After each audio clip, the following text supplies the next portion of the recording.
সুধী দর্শক মণ্ডলী, কেমন আছেন আপনারা? আজ একটু দেরি হয়ে গেল লাইভে আসতে, কারণ আমার কিছু টেকনিক্যাল সমস্যা হচ্ছিল। হুম তো যাই হোক,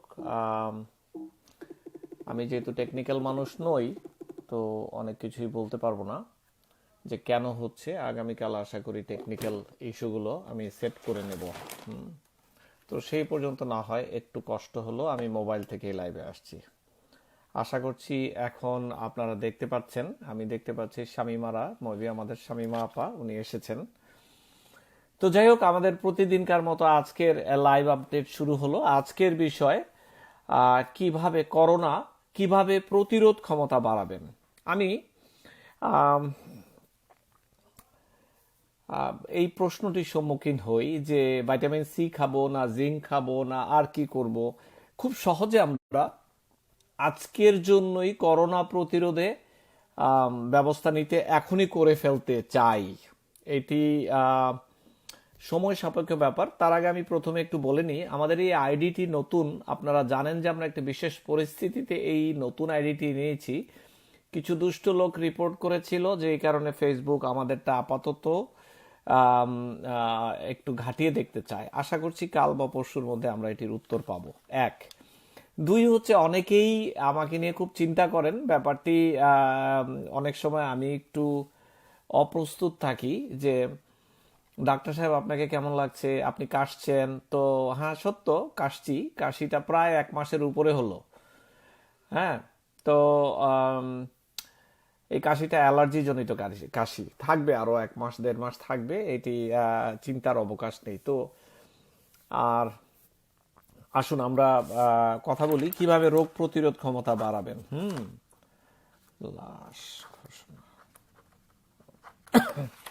যাই হোক, আম, রোগ প্রতিরোধ ক্ষমতা বাড়ানো একটি প্রক্রিয়া।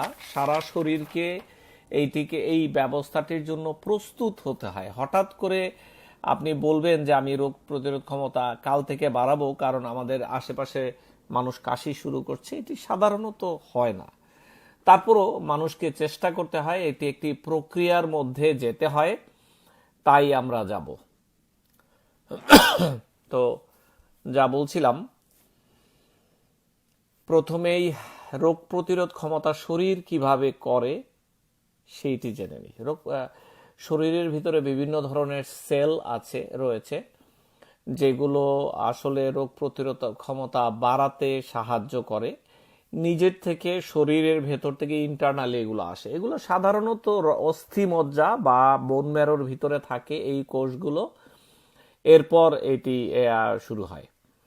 তো আজকে অনেক প্রশ্ন উত্তর দেখতে পাচ্ছি, কিন্তু আমার এখানে মোবাইল একটি, যেই কারণে আমি আজকে মনে হয় উত্তরগুলো দিতে পারবো না। জমিয়ে রাখুন, আমি আগামীকাল সকালে আবার 12 ঘন্টা পরে যখন আসবো তখন আমি দিয়ে দেব উত্তরগুলো। হ্যাঁ, তো যা বলছিলাম, যে রোগ প্রতিরোধ ক্ষমতা বাড়ানোর জন্য ভেতরে কিছু সেল রয়েছে বোন ম্যারোর ভিতরে। এই কোষগুলোকে আসলে প্রস্তুত করে নিতে হয় যেন এরা শরীরকে অ্যাটাক করে যেই সমস্ত আম, বস্তুগুলো, সেগুলোর বিরুদ্ধে শরীরকে শক্ত করতে পারে। ব্যাপারটি অনেকটা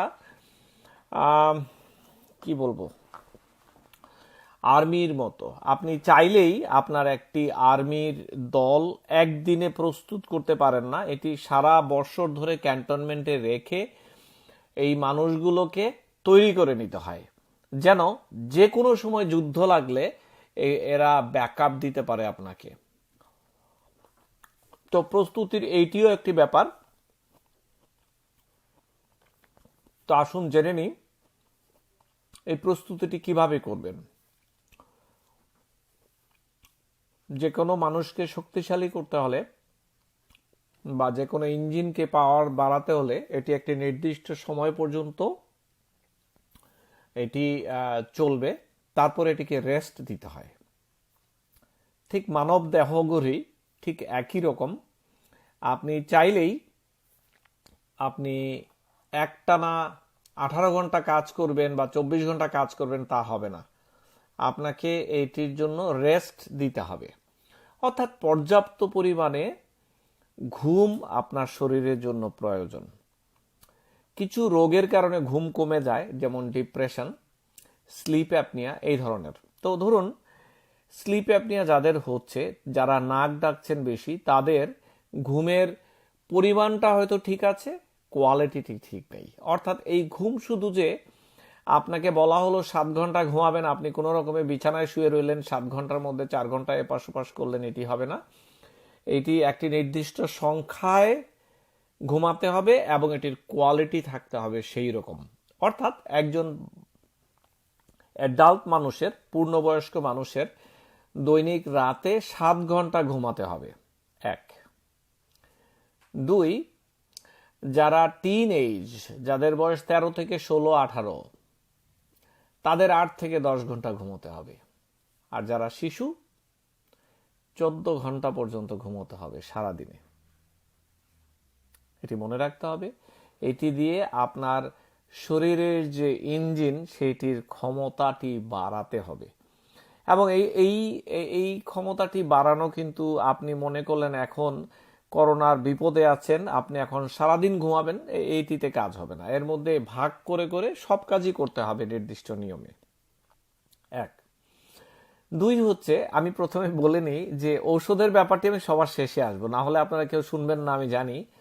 আর তাছাড়া শুনলেও আপনারা কানে দিবেন না, বাকিগুলা আমাকে বলতে হবে। আর ওষুধগুলো যে খুব বেশি কাজে দিবে তাও কিন্তু নয়। তো আমি প্রত্যেকটি অংশ সবার জন্য খুব জরুরি। আচ্ছা, এরপরে আসেন, প্রচুর পরিমাণে হোল গ্রেইন খাবার খেতে হবে, আঁশযুক্ত প্রচুর পরিমাণে খাবার খেতে হবে। এতে এরা পেটের মধ্যে যেই অন্ত্র আছে তাকে ওরা ক্লিন করবে, শরীরের ভেতর যেই বর্জ্যগুলো রয়েছে তাদেরকেও এই আঁশগুলো ক্লিন করে। এইটি প্রচুর পরিমাণে খেতে হবে এবং এটি সারা জীবন এটি একটি অভ্যাসে পরিণত করতে হবে। আজ করোনায় আক্রান্তের ভয়ে হতে খাওয়া শুরু করবেন, এটি কাল কাজ করবে না। তারপরও আমি বলবো শুরু করুন, কখনোই দেরি নয়। যেমন হোল প্ল্যান্ট, অর্থাৎ প্রচুর পরিমাণে সবুজ শাকসবজি, এরপর বাদাম জাতীয় খাবার প্রচুর পরিমাণে খাবেন। এগুলোতে প্রচুর পরিমাণে প্রদাহ নিরোধক পদার্থ থাকে, যেগুলো শরীরে যেই রোগগুলো তৈরি হয় সেগুলো তৈরি হয় প্রদাহজনিত কারণে। তো এই প্রদাহগুলো কমার জন্য এইরকম সবুজ শাকসবজি, বাদাম, গুল্ম এগুলো খেতে হবে। তা শরীরের কোষের মধ্যে যে যুদ্ধ চলে সেটি সাধারণত অক্সিজেন বাহিত কেমিক্যালের দ্বারাই প্রদাহের মাধ্যমে হয়। এই খাবারগুলো এগুলোকে, এই প্রদাহগুলোকে কমিয়ে দেয় বা ব্লক করে। এর পরের যে কারণটি রয়েছে সেটি হচ্ছে প্রচুর হেলদি চর্বি খেতে হবে, স্বাস্থ্যসম্মত চর্বি জাতীয় খাবার খেতে হবে। এটি বডির ইমিউনিটি বাড়ায়, এটি বডির মধ্যে এনজাইম প্রোডাকশন করে এবং এতে একটি চর্বির লেয়ার, ভালো চর্বির লেয়ার তৈরি হয় এবং এর থেকে অনেক হরমোন তৈরি হয়। যেমন অলিভ অয়েল খুব ভালো, chia seed, CHIA, chia seed, বড় মাছ, বিদেশে যারা থাকেন স্যামন মাছ এরকম। আচ্ছা, এইটি গেল। এইটিতেও আপনার প্রচুর প্রোটেকশন ক্ষমতা বাড়ে শরীরে। এরপর রয়েছে ফার্মেন্টেড ফ্যাট, অর্থাৎ আপনি ফার্মেন্টেড ফ্যাট বাংলায় যদি বলি এটিকে বলা যেতে পারে টক দই, টক দই। হ্যাঁ, এইটি প্রোবায়োটিকের কাজ করে, অথবা অনেকে প্রোবায়োটিকও খেতে পারেন। তো এটি অন্ত্রের মধ্যে নিজস্ব কিছু ব্যাকটেরিয়া তৈরিতে সাহায্য করে। যখন অন্ত্রের মাধ্যমে বিভিন্ন ব্যাকটেরিয়া যাবে তখন শরীর নিজস্ব প্রোটেকশন ক্ষমতায় এটি করতে পারে। এইটি খুব ইম্পর্টেন্ট, রেগুলারলি খাবেন। বরিশালের মানুষ অনেক শক্ত হয় এই ব্যাপারে, ভোলার মানুষ তারা টক দই খায় অনেক। যাই হোক, বলছিলাম 5 নাম্বার পয়েন্ট হচ্ছে যে কোনো ধরনের সংযুক্ত অ্যাডেড সুগার কম খাবেন। অর্থাৎ ন্যাচারাল খাবারের সাথে কিন্তু সুগার আছে, সেটি শাকসবজির ভিতরেও আছে। তো তো এর উপর দিয়ে আলগা সুগার খেতে হয় না। যেমন আমরা চায়ের সাথে দুধ খাচ্ছি, এটির মধ্যে সুগার ঢুকছে। চায়ের সাথে আমরা চিনি খাচ্ছি, এটি সুগার ঢুকছে। আমরা ফল ফ্রুট না খেয়ে আমরা খাচ্ছি খুব সহজলভ্য জুস, যেটি রিয়েলি খারাপ। অনেকে অ্যালকোহল পান করছেন, সত্যিই খারাপ। অনেকে শেক খাচ্ছেন, সত্যিই খারাপ। এগুলো খেয়াল করতে হবে। এগুলোর ভিতরে প্রদাহ তৈরিকারক অনেক পদার্থ রয়েছে যেগুলো শরীরের জন্য খারাপ, যেগুলো খেলে আপনার নিজস্ব সেলগুলো আরো মরে যাবে। এটি ঠিক নয়। এইটি এই পর্যন্ত বলা সবচাইতে ইম্পর্ট্যান্ট একটি পয়েন্ট, যে এই অ্যাডেড সুগার খাওয়া যাবে না। এটি যেন মনে থাকে, এটি ইম্পর্ট্যান্ট। অ্যাডেড সুগার থেকে আপনার ওজনও বাড়বে, আপনার ডায়াবেটিস হবার প্রবণতা বাড়বে ইত্যাদি। মডারেট এক্সারসাইজ করতে হবে। এখন চলুন এক্সারসাইজ নিয়ে একটু বিস্তারিত বলি। মডারেট অর্থটা কি? যিনি একজন প্রাপ্তবয়স্ক মানুষ, প্রতিদিন 30 মিনিট এক্সারসাইজ করতে হবে, সপ্তাহে 5 দিন, যেটি 150 মিনিট। এখন অনেকে চালাক, অনেকে প্রশ্ন করবেন, স্যার আমি প্রতিদিন পারবো না, আমি একদিনে 150 মিনিট করে ফেলতে পারি। না, এইটি হবে না। এটি কমপক্ষে একদিন গ্যাপ দিয়ে একদিন করতে হবে, প্রতিদিন করতে পারলে ভালো। এবং এই হাঁটা বা এক্সারসাইজের ধরন হবে আপনার যেন হাতের তালু পায়ের তালু ঘামায় সেইভাবে করতে হবে। প্রতিদিন একটু এক্সট্রা পুশ করতে হবে নিজেকে। যারা বাসায় আছেন তারা কি করবেন? তারা বাসায় বসেও কিন্তু হার্টবিট বাড়ানোর মতো এক্সারসাইজ অনেক করতে পারেন। আর মাসেলের পাওয়ারের ক্ষমতা বাড়াবার জন্য চেষ্টা করতে হবে, কারণ এতে ইনসুলিনের সেন্সিটাইজেশনটি বাড়ে, তাতে ওজনটি কমে থাকে, নিয়ন্ত্রণে থাকে। আর যারা বাচ্চারা আছেন, এক্সারসাইজের জন্য তারা দৈনিক 1 ঘন্টা এক্সারসাইজ করা উচিত। আর বয়স্কদের জন্য যতটুকু পারবেন করবেন, কিন্তু করতে হবে, মাইন্ডসেট রাখতে হবে। এতে শরীরের টিস্যুগুলো একটু চ্যালেঞ্জড হয়। এতে আপনার রোগ প্রতিরোধ ক্ষমতাও বাড়ে। যখন মনে করুন শরীরের যে আর্মিগুলো রয়েছে বাংলাদেশে, মনে করেন বা ক্যান্টনমেন্টে, তাদেরকে চ্যালেঞ্জ দিয়ে সেই লেভেলে নিয়ে রাখতে হয়, রেডি করতে হয়। এইটি সেটি। আচ্ছা, এরপর আসুন স্টে হাইড্রেটেড, অর্থাৎ এইরকম সময়ে প্রচুর পানি খেতে হবে, যেন আপনার শরীর নামের যে কারখানাটি আছে সেইটি যেন প্রস্তুত থাকে। এখন পানি কতটুকু খেতে হবে? 6 গ্লাস কমপক্ষে। যদি হার্টের কোনো সমস্যা না থাকে, কিডনির সমস্যা না থাকে, 6 থেকে 7 গ্লাস পানি খেতে হবে প্রতিদিন। এইরকম। আচ্ছা, বেশি খাওয়া যায়? জি, বেশি খাওয়া যায়। যদি কারো অ্যাক্টিভিটি থাকে বেশি, এক্সারসাইজ করেন বেশি, 8 গ্লাস 10 গ্লাস পর্যন্ত খাওয়া যায়।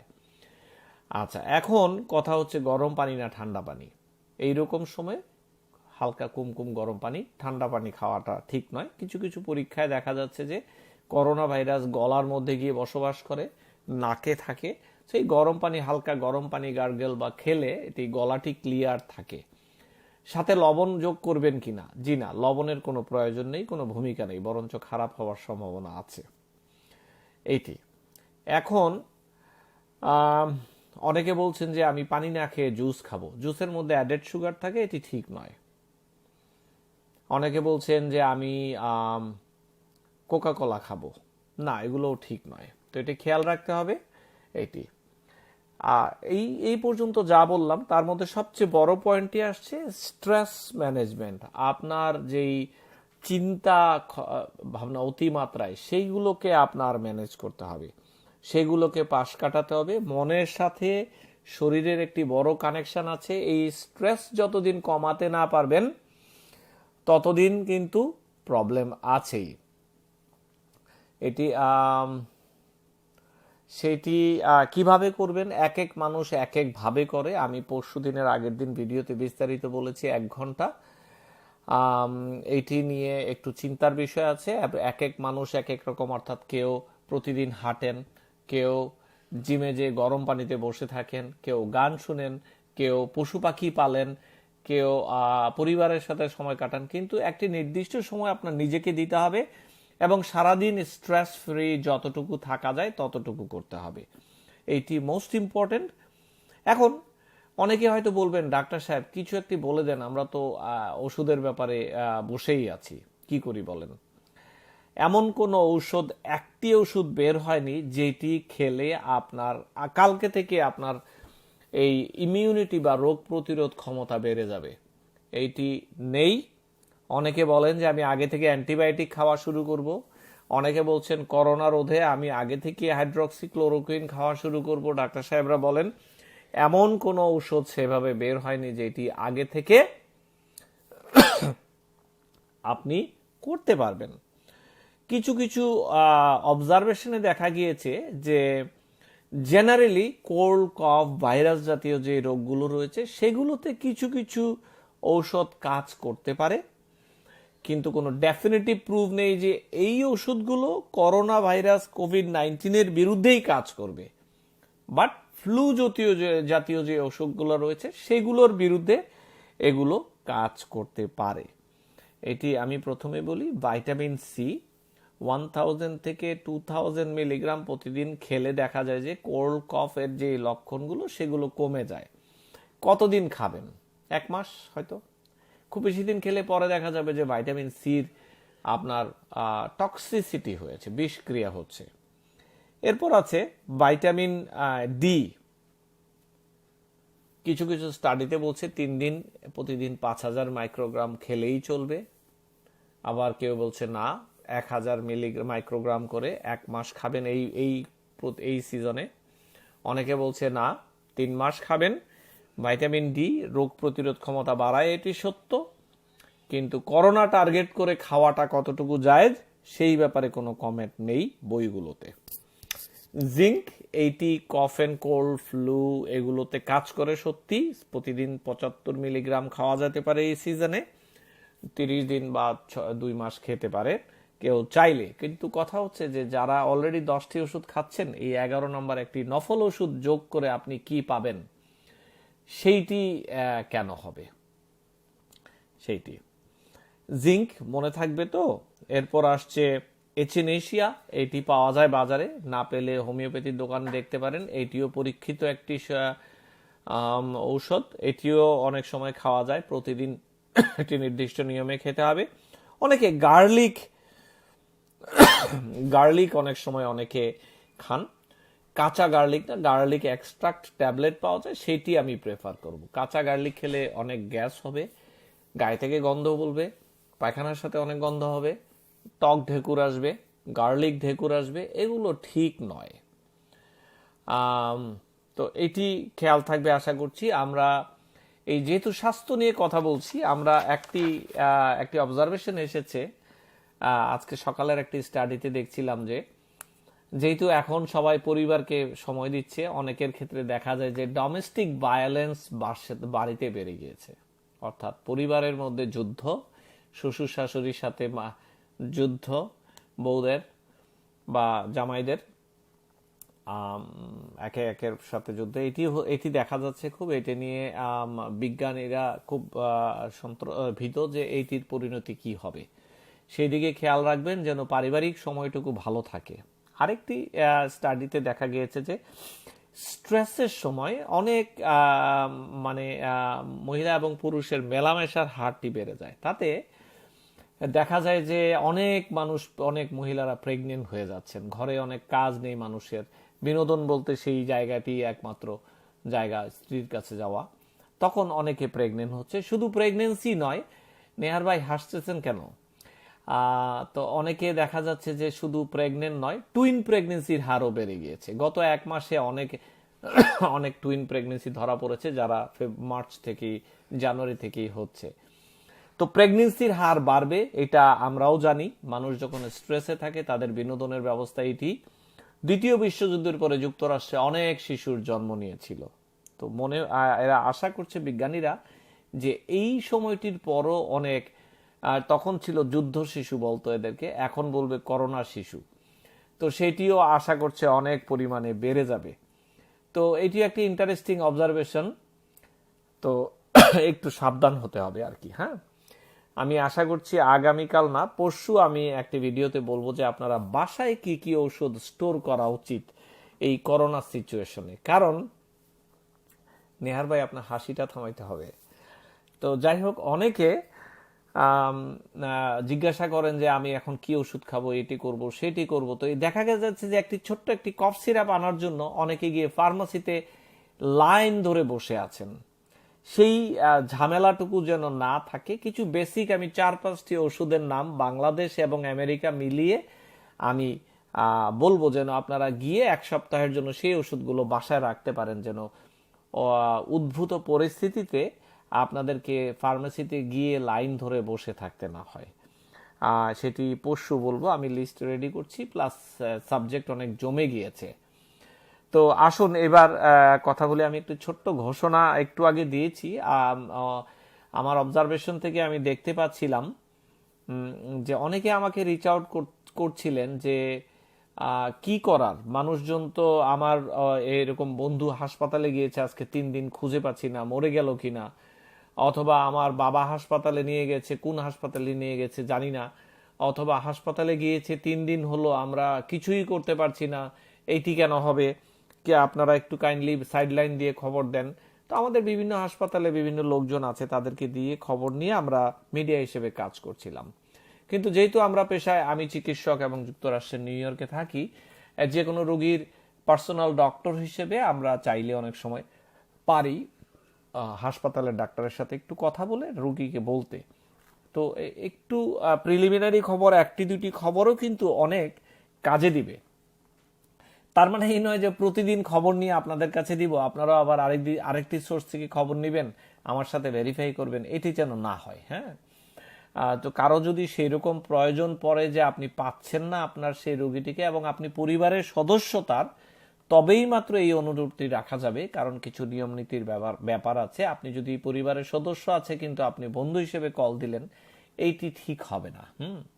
তো সেই ক্ষেত্রে আপনাদের কারো যদি এরকম বিপদগ্রস্ত অবস্থায় থাকেন, আপনি আমার নাম্বারে SMS করলে আমি ব্যবস্থা করব। কিন্তু SMS কল দিলে কিন্তু ভাই চলবে না। SMS আমি অনেক সময় দেখা যায় যে কল দিলে বাংলাদেশের সাথে লাইভে আছি কোনো টেলিভিশনে, বা আমারও তো কাজ থাকে, তো SMS করবেন, আমি আধা ঘন্টার মধ্যে আপনাদের সাথে যোগাযোগ করব নিশ্চয়ই। আমার একটি নাম্বার আপনাদের দিয়ে রাখি, 718-844-3360, 718-844-3360। এটি আপনাদের সুবিধার্থে দিলাম, যেন আপনারা এই পেরেশানির মধ্যে দিয়ে না যান। হ্যাঁ, এটি আসুন আমরা ব্যবহার করি যতটুকুই সম্ভব।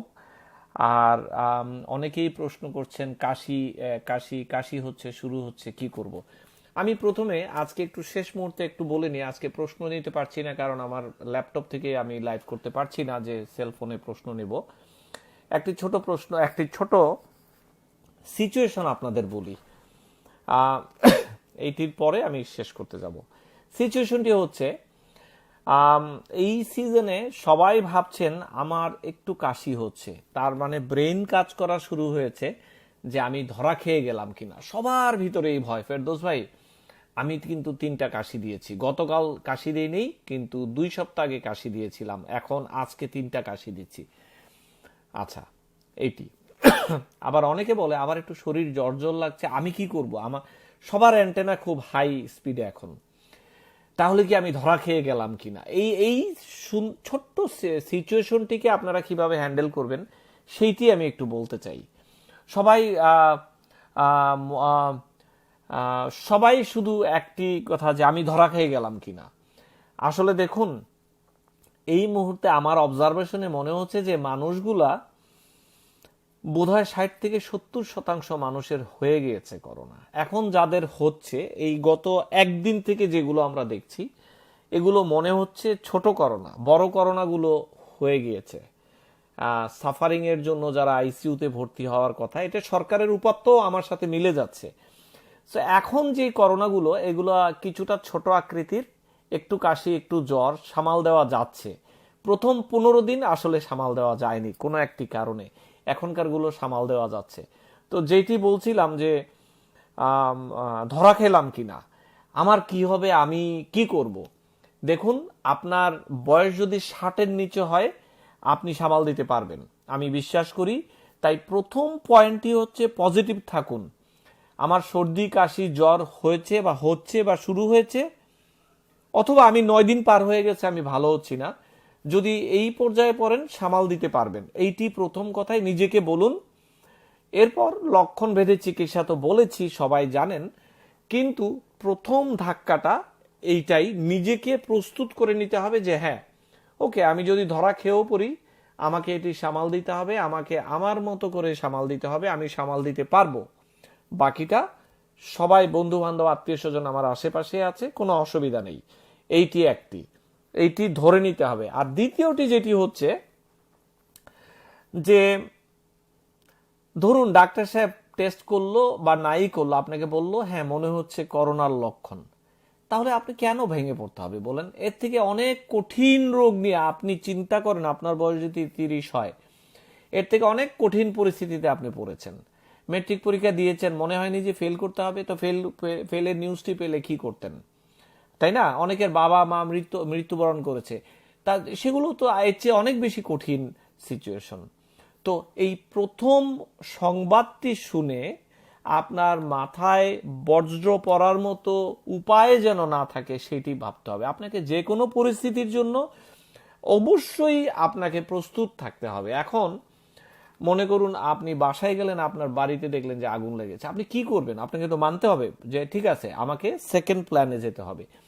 ঠিক সেম থিং, ডাক্তার সাহেব যদি আপনাকে বলো যে হ্যাঁ এটি মনে হচ্ছে করোনার মতো, কিন্তু আমরা একসাথে ফেস করব, দ্যাটস ইট। হ্যাঁ, করোনা আক্রান্ত রোগী, অল্প সংখ্যক কিছু রোগীর অবস্থা খারাপ হয়, কিন্তু আপনি প্রথমেই আপনার নিজেকে সেই 95% ভালো রোগীর মতো নিজেকে মনে করতে হবে, কারণ আপনার বয়স রিলেটিভলি কম, আপনি পারবেন সেইভাবে। তারপরে এগিয়ে যেতে হবে যে ঠিক আছে, ওকে ডাক্তার সাহেব করোনা হইতে পারে, ভালো কথা, বলেন আমার কি করতে হবে। অথবা কারো যদি টেস্ট পজিটিভ আসে, আমি আপনাদেরকে আশ্বস্ত করতে চাই, এখনো একটি বিশাল অংশের রোগী যারা করোনা পজিটিভ, তাদের কোনো লক্ষণই নেই, তারা কি করবে বলুন? আজকে ডক্টর ফাউচিকে জিজ্ঞাসা করা হয়েছিল যে আপনি আপনার এত কাছাকাছি, আপনি সবার সামনে আসছেন, আপনার ভয় নেই? উনি সরাসরি বলে দিয়েছে আমি তো গতকাল টেস্ট করেছি। এখন ওনাকে পরে একটি আলাদা সাইড লাইনে প্রশ্ন করা হয়েছে, ধরুন আপনার পজিটিভ আসলো, কি করবেন? তো উনি কি বললেন জানেন? উনি বললো যে আমার পজিটিভ আসবে একটা টেস্ট রেজাল্ট, তাতে আমার অসুবিধা কি? আমার কোনো জ্বর নেই, সর্দি নেই, কাশি নেই, আমার পজিটিভ আসলে আমি কি করব? আমার কিছু করার নেই, আমি হয়তো আলাদা থাকবো, কিন্তু আমার ভয় পাওয়ার কি আছে? সো দেখুন, পজিটিভ আসলেও আপনি ভয় পাওয়ার কিছু নেই, নেগেটিভ আসলেও কিছু করার নেই। সো আপনাকে সোজা হয়ে দাঁড়াতেই হবে, এইটি হলো আসল কথা। কি হবে? মানুষ তো 4টি হাত পা নেই, তারপরও তারা মেট্রিক পরীক্ষা দিচ্ছে, আর আমরা একটি করোনা হয়েছে, ডাক্তার সাহেব বলছে করোনার লক্ষণ মনে হচ্ছে, ভেঙে পড়বেন, ভেঙে চলে যাবেন। যুদ্ধে এত সহজে হারা যাবে না। দেখুন, এই এই যে একটি স্ট্রেস, এটি আমি বিশ্বাস করি যে এটি একটি সাময়িক স্ট্রেস মানব জীবনে।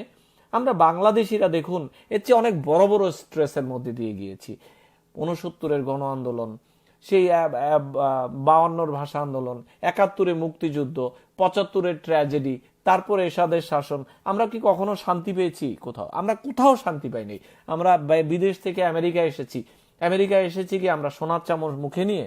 তাও তো আসেনি। তো আমাদের জীবন তো যুদ্ধেই ছিল, আর এই একটু করোনার জন্য আমরা মরে যেতে চাচ্ছি। আমি সবাইকে বলবো একটু মেন্টালি ধৈর্য ধরুন। আপনি হয়তো একটি পরিবারের ত্রাণকর্তা, আপনি আপনার পুরো বংশের হয়তো ত্রাণকর্তা। আপনি যদি ভেঙে পড়েন তাহলে এই পুরো চেইন অফ মানুষগুলোর কি হবে? আমি সবাইকে বলি ভেঙে পড়বেন না। ভেঙে পড়লে আমরা ডাক্তাররাও তো ভেঙে পড়বো, তো আমরা আপনাদের চেহারা দেখেও তো আমাদেরকে অনেক সময় চিকিৎসা করতে হয়, তাই না?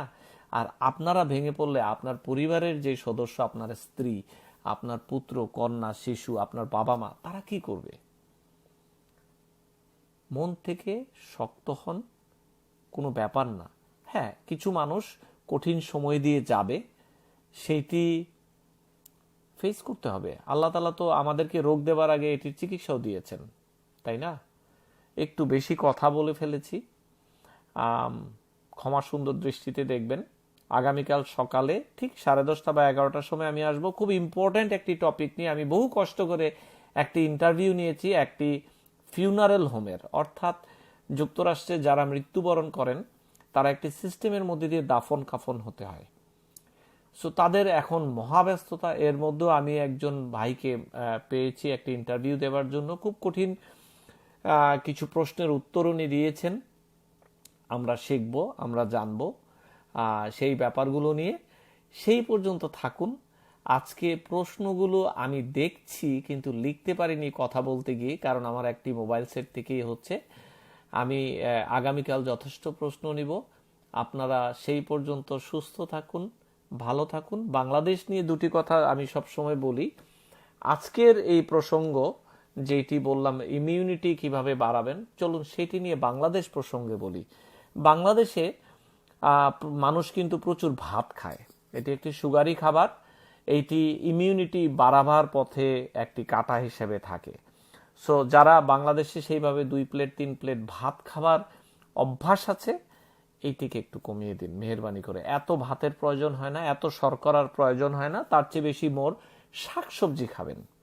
দেশীয় ফল ফ্রুট আছে, খুবই ভালো ফল ফ্রুট এগুলো। দেশীয় ফল ফ্রুট খান, শাকসবজি খাবেন, পজিটিভ থাকবেন। টক দই তো বাংলাদেশে পাওয়াই যায়। চিনি জাতীয় খাবার কম খাবেন। ভাইটামিন সির জন্য টক জাতীয় ফল খাবেন। আর ব্যায়াম আমরা কিন্তু করতেই পারি চাইলে। বাইরে যেতে পারছেন না, খুব ভোরবেলা একা গিয়ে বাইরে হেঁটে আসেন, কোনো অসুবিধা নাই। Best weather, best everything. আর পজিটিভ থাকতে হবে। বাংলাদেশে অনেকেই ভাবছেন যে আমরা যুদ্ধে হেরে গিয়েছি, বাংলাদেশে আমাদের এটি চলে এসেছে, আমরা কি করব, লক্ষ লক্ষ লোক মারা যাবে। না ভাই, কিচ্ছু হবে না ইনশাল্লাহ। সবাই পজিটিভ থাকুন। বিধাতা যা লিখে রেখেছেন কপালে সেটি হবে। আমি সবাইকে বলবো পজিটিভ থাকার জন্য, বাংলাদেশের মানুষগুলোর জন্য। সরকার যা করছে, চেষ্টা করছে তার সামর্থ্যের মধ্যে। বাকিগুলো আপনারা পারিবারিকভাবে নিজেরা কিভাবে ফেস করবেন নিজের গণ্ডির ভিতরে, সেটি চিন্তা করুন। আপনার পরিবারের দায়িত্ব আপনি নিয়ে নিন। কেউ যেন বাসার থেকে বাহির না হন আগামী 1টি মাস। সবাই যে যেখানে আছেন ভালো থাকুন, সুস্থ থাকুন। আমি ডাক্তার ফেরদৌস খন্দকার, যুক্তরাষ্ট্রের নিউ ইয়র্ক থেকে বলছি। ইনশাআল্লাহ 12 ঘন্টা পরে সুন্দর একটি টপিক নিয়ে কথা হবে। আসসালামু আলাইকুম।